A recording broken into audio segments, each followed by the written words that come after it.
اقتدار والے جن کے پاس اقتدار ہے وہ خریدتے ہیں بندوں کو، مولوی خریدتے، پیر خریدتے، اخبار نویس خریدتے، صحافی خریدتے، اور پھر وہ بیٹھ کے ان بادشاہوں کے، خواہ وہ ظالم ہوں، خواہ وہ یہودیوں کے ایجنٹ ہوں، نصرانیوں کے ایجنٹ ہوں، ان کے حق میں فتوے جاری کرتے۔ جب ایسے منحوس شکلوں والے ٹی وی پہ آ کے بیٹھے نا تو کہا کرو تم پہ اللہ کی لعنت ہو۔ کیوں جی؟ کتنا بڑا حادثہ ہو گیا۔ ایران کا سپریم کمانڈر، ان کا رہبر، اس کو گھر آ کے قتل کر دیا گیا، حملہ کیا گیا، اور مولوی بیٹھ کے ہمیں تسلی دے رہے ہیں۔ ان میں سارے مسلکوں کے شامل ہیں۔ ٹی وی پہ بیٹھے ہو کہہ رہے ہیں کوئی بات نہیں، آپ ذرا ٹھنڈے رہیں، آپ احتجاج بھی نہ ہی کریں تو اچھا ہے۔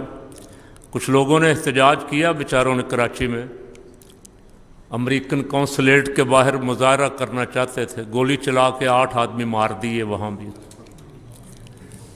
وہ ٹرمپ کے خلاف اور ٹرمپ کے ایجنٹوں کے خلاف مظاہرہ کرنا چاہتے تھے، گولی چلا کے مار دیا۔ اب مولوی صاحب کہہ رہے ہیں کہ ان کا ساتھ دو جنہوں نے گولی چلا کے مارا، چپ رہو، بولو نا، انہی کے ساتھ رہو اور ہمیں ٹرمپ کے ساتھ رہنے دو، اور وہ جن کو بھی مارنا چاہے مارتا رہے۔ اور میں نے کہا تھا، شاید پتہ نہیں جمعے پہ، مجھے یاد نہیں ہے، امریکی اڈا بنا ہوا سعودیہ میں، امریکی اڈا بنا ہوا بحرین میں، امریکی اڈا بنا ہوا دبئی، ابوظہبی، کویت، اردن، وہاں سے حملہ ہوا، جہاز اڑ کے آئے۔ اب ایران کو کہتے ہیں کہ تم وہاں حملہ نہ کرو، ہمارے مسلمان بھائی ہیں، کویت والے، سعودیہ والے، بحرین والے ہمارے مسلمان بھائی ہیں، تم حملہ نہ کرو، تم سر نیچے کر کے مار کھاؤ، یہ کہہ رہے۔ انصاف کی بات ہے؟ کیوں جی؟ اور شرم آنی چاہیے تمہیں، اور ان کو شرم دلاؤ بے غیرتوں کو جنہوں نے اڈے دیے ہوئے امریکہ کو، ان اڈوں سے اڑ کے مسلمانوں پہ حملہ کرتے، جہاز اڑتے ہیں، میزائل آتے ہیں۔ کس کے خلاف لڑ رہا امریکہ یہاں آ کے؟ ایران کے خلاف لڑ رہا۔ اور اگر فقیر کی آواز سن رہے ہو تو لکھ لو، تمہاری باری بھی آنے والی ہے، تمہاری باری آنے والی ہے، تم پہ بھی وہ ظالم حملہ کریں گے، پھر تمہارے پاس کوئی حیل و حجت نہیں بچے گی۔ سارے انتظام تمہارے لیے ہی ہو رہے ہیں کہ پاکستان کے سر پہ آ کے بیٹھ جائیں، ادھر افغانستان میں بیٹھ جائیں، ادھر ایران میں آ کے بیٹھ جائیں، پاکستان کو بھی کہیں کہ ایٹمی پروگرام اب سے دستبردار ہو جاؤ، مار کھاؤ تم بھی، جب ہم مارنا چاہیں مار کھاؤ، تمہارے پاس ہتھیار بھی نہیں ہونے چاہیے۔ ایران کے ساتھ کیا جھگڑا تھا؟ یہی جھگڑا کہ تمہارے پاس ایٹمی ہتھیار نہیں ہونے چاہیے۔ چلے مان لیا نہیں ہونے چاہیے، تو پھر اسرائیل کے پاس ہونے چاہیے، جس سے اس کی لڑائی ہے۔ ایک پہلوان کو تلوار پکڑاتے ہو، دوسرے کو کہتے ہو خالی ہاتھ مقابلہ کرو۔ اور بابا جب اسرائیل کو بنانے کی اجازت ہے تو پھر دوسرے مسلمان ملکوں کو کیوں روک رہے ہو؟ انہوں نے اپنا دفاع بھی تو کرنا، اپنے دفاع کے لیے بنا رہے ہیں۔ اور جھوٹ الزام لگا رہا تھا امریکہ کہ ان کے پاس جوہری ہتھیار ہیں۔ اگر ان کے پاس جوہری ہتھیار ہوتے تو اس سے بڑا موقع اور کون سا تھا وہ استعمال کرتے تمہارے خلاف۔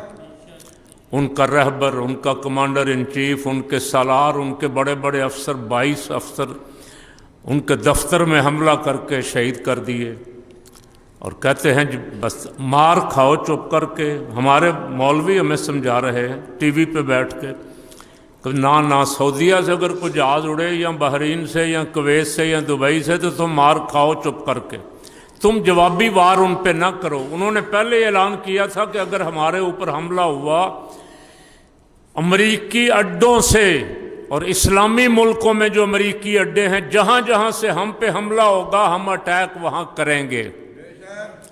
ان کا حق بنتا ہے یا نہیں؟ جائز ہے یا نہیں؟ اگر عرب ملکوں میں دیوس امریکہ کے غلام یہود و نصارہ کے ایجنٹ بیٹھ جائیں اور مسلمانوں کو ماریں، تو مسلمانوں کو سبق دیا جا رہا ہے کہ تم مار کھاتے رہو چپ کر کے بھائی، تم نہ بولو اس لیے کہ وہ مارنے والے مسلمان ہیں۔ تو یہ فارمولہ پھر ہر جگہ استعمال کرو نا، یہ فارمولہ باقی جگہوں پہ بھی استعمال کرو، پھر باقی اپنی باری چیختے ہو اور ان کو کہتے ہو مار کھاتے رہو۔ بہرحال بہت بڑا حادثہ ہے، دل بہت پریشان افسردہ ہے، کاش کوئی مجاہد جواب دینے والا ہوتا، مسلم افواج میں کوئی جنرل، کوئی مجاہد ایسا ہوتا جو ان ظالموں کو منہ توڑ جواب دیتا اور انہیں ایسا سبق دیتا کہ وہ دوبارہ مسلمان ملکوں پہ حملے کی جرت نہ کرتے۔ لیکن ایک بدقسمتی یہ بھی ہے، ہمیں تقسیم کر دیا گیا، لڑا دیا گیا۔ وہ شیعہ ہیں جی، شیعہ مرتے ہیں تو مرنے دیں، جس دن ہم مریں گے وہ کہیں گے سنی ہے، سنی مرتا ہے تو مرنے دیں، اور جس دن سعودیہ والے مریں گے کہیں گے وہ وہابی ہیں، وہابی مرتے ہیں تو مرنے دیں۔ مسلمان تو ختم ہو گئے، مسلمان کہاں گئے؟ مسلمان کوئی بھی نہیں رہے، کوئی شیعہ ہے، کوئی وہابی ہے، کوئی سنی ہے، سب ایک دوسرے کا تماشا دیکھیں گے۔ کاش یہ سمجھ جاتے کہ ہمیں ان فرقوں میں بانٹنے والے ہمارے دوست نہیں، ہمارے دشمن ہیں۔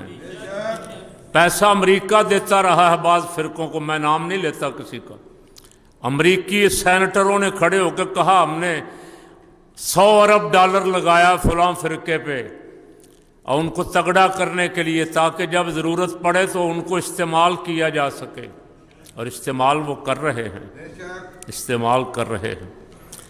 اللہ رب العالمین رمضان پاک کا صدقہ ان ظالموں کا ایسا کوئی بندوبست فرمائے کہ نیست و نابود ہو جائیں۔ اللہ کریم مسلم امہ کو بیدار فرما دے، کاش عرب ملکوں کے مسلمانوں کی غیرت بھی جاگ جائے۔ اور جو تمہارے بادشاہ بیٹھے ہوئے ہیں یہ تمہارے تھوڑے ہیں، یہ دشمن کے ایجنٹ ہیں۔ آپ کو یاد ہے ابھی 4 مہینے پہلے ٹرمپ آیا تھا وہاں، ایک نے $1200 ارب دیا نذرانہ ٹرمپ صاحب کو، ایک نے $800 ارب دیا، کو $6000 ارب مسلمان ملکوں سے وہ لے کے گیا، اور مسلمان ملک اسلحہ خریدتے ہیں امریکہ سے، اپنی ساری دولت اس کے سپرد کرتے، اور وہ اسلحہ چلاتے کہاں ہیں؟ ہمیں بھی کو بتائیں۔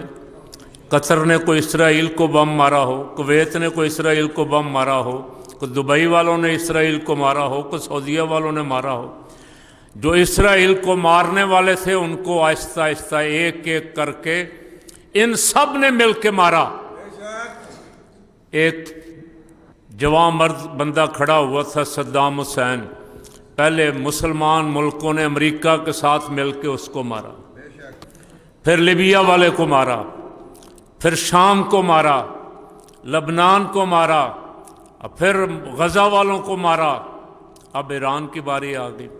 ایران کے بعد 2 ملک رہ گئے ہیں جو مزاحمت کر سکتے ہیں کچھ تھوڑی بہت، ایک پاکستان، دوسرا ترکی۔ تو یہ تماشا، ابھی تو تماشا دیکھ رہے ہیں۔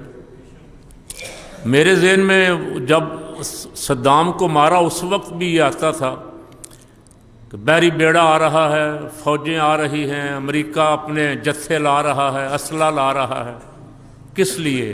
عراق پہ حملہ کرنے کے۔ تم دیکھ رہے ہو سارا کچھ آ رہا ہے، تو یہ پہل تم کر لو، مارو ان کو، حرامیوں کو، تم پہل کر لو۔ ابھی ایران کے ارد گرد بھی وہ گھیرا ڈال کے 2 مہینے سے کھڑا ہوا تھا، روز خبریں آتی تھی آج حملہ ہونے والا، کل حملہ ہونے والا۔ حملے کا انتظار کیوں کرتے رہتے ہو؟ پتہ ہے کہ یہاں آیا ہی اس لیے ہے حملہ کرنے کے لیے، اس کے پاؤں جمنے ہی نہ دو، مارو اس کو۔ یہ انتظار کرتے رہتے ہیں کہ کوئی ہمارا بڑا نقصان ہو جائے گا تو پھر ہم جواب دیں گے۔ نتیجہ میرے اور آپ کے سامنے ہے۔ اللہ کوئی صلاح الدین ایوبی بھیج دے، سارے دشمن مکے والے، بڑے بڑے سردار دشمن، لیکن ایمان کی طاقت اتنی ہے کہ ان سے ایک خاتون بھی نہیں ڈری، سیدہ خدیجہ رضی اللہ تعالیٰ عنہ کو پتہ تھا یہ دشمن ہو گئے، مخالف ہو گئے، یہ حضور کی جان کے دشمن ہو گئے۔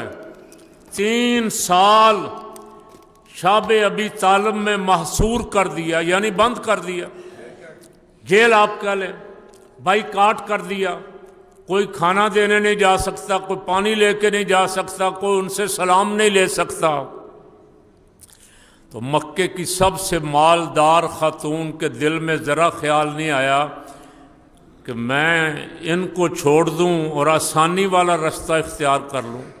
ان کو چھوڑتے ہی مشکلات بھی ختم ہو جائیں گی، جیل بھی ختم ہو جائے گی، قید و بند بھی ختم ہو جائے گی، اور میری جو تجارت تھی وہ بھی چلتی رہے گی۔ سارا مال، کہتے ہیں مال اتنا زیادہ تھا آپ کے پاس جس سے تجارت کرتی تھیں کہ مکے میں آپ نمبر 1 پہ تھیں تجارت میں۔ وہ سارا مال رسول پاک صلی اللہ علیہ وسلم کے دین پہ خرچ کر دیا۔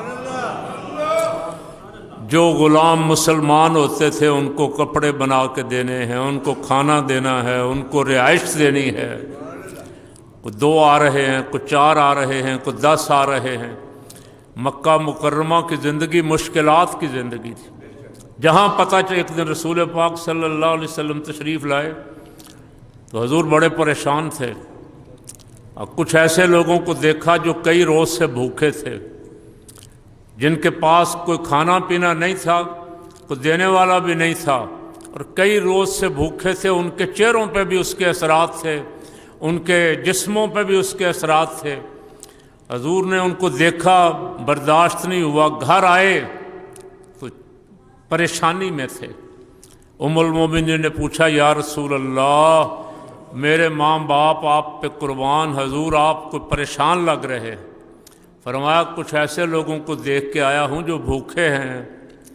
یہ بھی خبر نہیں ہے، یہ اس واقعہ لکھنے والے نے مینشن نہیں کیا کہ وہ مسلمان تھے یا بھی غیر مسلم ہی تھے۔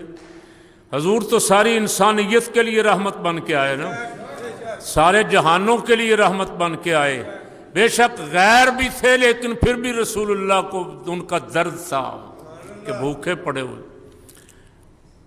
ام المومنین نے عرض کی یا رسول اللہ، یہ گھر جو کچھ پڑا ہوا ہے آپ لے جائیں اور ان کو کھانا کھلا دیں جا۔ ام المومنین کا مال سارا ہی اس کام پہ خرچ ہوا۔